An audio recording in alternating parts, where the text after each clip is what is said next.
ঢাকার জনপ্রিয় অভিনেত্রী কেয়া পায়েল সম্প্রতি আলোচিত কন্টেন্ট ক্রিয়েটর তৌহিদ আফ্রিদিকে নিয়ে মুখ খুলেছেন।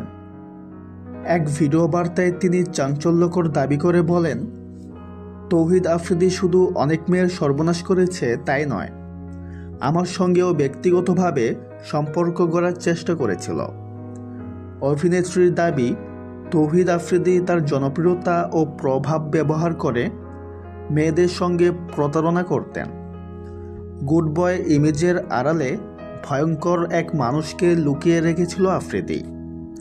বাইরে থেকে নিরীহ ও ভদ্র ছেলে মনে হলেও আসলে সে মেয়েদের মানসিকভাবে ভেঙে দিত এবং বিভিন্নভাবে তাদের ব্যবহার করত।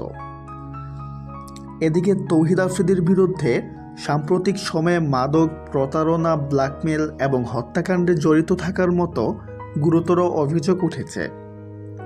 ইতোমধ্যে তাকে সিআইডি গ্রেফতার করেছে এবং আদালতের আদেশে তিনি বর্তমানে 5 দিনের রিমান্ডে রয়েছেন।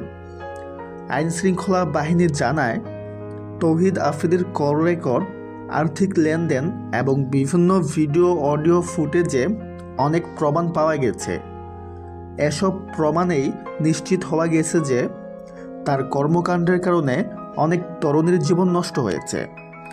তো ভিউয়ার্স, তৌহিদ আফ্রিদিকে নিয়ে আপনার কি মতামত কমেন্টে জানাতে ভুলবেন না। সবাই ভালো থাকবেন, ধন্যবাদ।